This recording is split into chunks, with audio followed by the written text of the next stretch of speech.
आपको ये बता दें, किसी को प्रेत बाधा है, भूत बाधा है, ग्रह बाधा है, तो आपको हमसे मिलने की आवश्यकता नहीं है। हनुमान पंच अखाड़े में परिवार परिजन के लोग साथ आवे अमुक मरीज के साथ, यदि उस पर प्रेत बाधा खेलने वाली है, शरीर पे आने वाली छाया है, कोई दुष्ट आत्मा है या कोई पितृ शक्ति है, आपका कोई पूर्वज रूठा हुआ है या बिछड़ा हुआ है, तो वो हनुमान पंचाखाड़े में प्रवेश करने के बाद आध घंटे, पौन घंटे, 1 घंटे, 2 घंटे में वो आपको स्पष्ट यह बता देगा कि मैं अमुक नाम का पितर हूं, अमुक नाम का प्रेत हूं, अमुक नाम का भूत हूं, अमुक नाम का मैं किस योनि का क्या मेरा नाम है, वो बताकर आपको मार्गदर्शन कर देगा। यदि आपका परिवार का है तो उससे पूछ दीजिए, उसको स्थान दे दीजिए। यदि आप चाहते हैं कि नहीं, हमें पूजना नहीं है, बैठाना नहीं है, तो श्री हनुमान पंचाखाड़े में ही उनके नाम का स्थान दे दीजिए। और कभी भी वर्ष में, 2 वर्ष में, 10 वर्ष में जब तुम्हारा मन होता है, आके हनुमान पंचाखाड़े में आके एक नारियल चढ़ा दें, पूरी हलवा चढ़ाएं, बतासे चढ़ाएं, आपकी पूजा पंडोकर सरकार में हनुमान पंचाखाड़े में स्वीकार हो जाएगी। कुछ आत्माएं हैं, कुछ प्रेत आत्माएं हैं, इनके साथ समूह डाला रहता है। डाला मतलब बहुत सारी आत्माओं का संगठन होता है, जैसे कि कई लोगों के संगठनों में लाखों लोग होते हैं, ऐसे प्रेतादि आत्माओं की भी हजारों नहीं लाखों करोड़ों संख्या में उनके साथ बड़ा पावर मंडल होता है। उनका एक भी शक्ति को कोई पकड़ता है, 50-50, 200 का जत्था आता है, 1000 जत्था आता है, और शक्तियों में आपस में टकराती हैं। हमने तो महाभारत देखा, रामायण भी देखी, आप लोगों ने देखा होगा।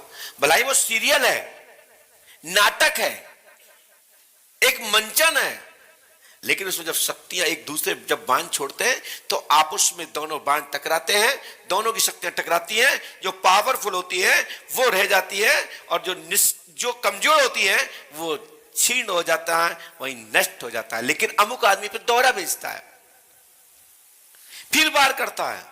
जब उसके अस्त्र शस्त्र खत्म हो जाते हैं तो वो या तो सिलेंडर होकर जाता है, आत्मसमर्पण कर देता है, या ही टकरा करके उसका धुआं निकल जाता है। इस भाषा को ऐसे समझे जैसे कि हमारे यहां जब बरसात का महीना होता है ना, अभी निकल गया, कीड़े, बड़े बड़े कीड़े निकल रहे थे, खूब निकल रहे थे, और जब वो लाइट मरकरी जलती है ना, और जब कीड़े दौड़ के जाते हैं और उसमें घुस जाते हैं और वहां से धुआं निकलता रहता है। और उनके परिजन, जो कीड़े मकोड़ों के परिजन है ना, राक्षसों के, मैं तो एक समझा रहा हूं, वो सोचते हैं हम लाइट से टकरा रहे हैं, वो ऊर्जा से टकरा रहे हैं। हमारे पूर्वजों ने उस लाइट ऊर्जा का धुआं निकाल दिया। तब पता लगता है, जब वो दूसरे लोग भी जाते हैं कि अपने पूर्वजों की मदद करें, उनका भी धुआं निकल जाता है। जब सवेरा होता है तो लाखों कीड़े पतंगे मरे डले होते हैं, इनके पंखे नहीं होते, जले हुए डले होते हैं। वो कहते हैं भैया ये लाइट की तो मैंने धुआं नहीं निकाल पाया, लेकिन मेरा जरूर धुआं निकल गया। धुआं माने प्रदूषण। तो जब तक लड़ाई होती है तब तक पता लगता कौन जीतने वाला पता नहीं होता। जब पता लगता है जिसकी चोटियाल हो जाता है, मूड फूट जाता है, चला जाता है, फिर बाद में कार्रवाई होती रहती है। वे कीड़े भी कार्रवाई करते हैं कि अब की बार तेजी से एक साथ हम सब अटैक करेंगे उस ऊर्जा पर।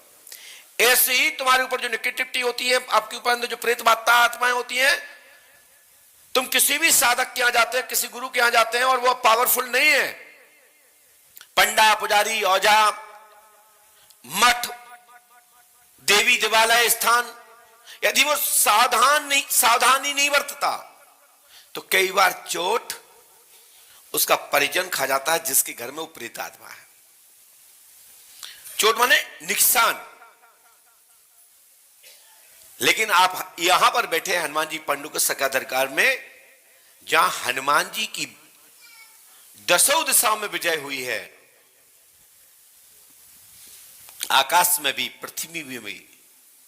हनुमान जी बात की कोई सीमा नहीं है कि आप 200 किलोमीटर तक हम आपकी रक्षा कर पाएंगे या 500 1000 तक कर पाएंगे। यदि आप राम मंत्र का जाप कर रहे हैं तो हनुमान लीला के होते हुए तुम्हारे घर में संकट नहीं आ सकता।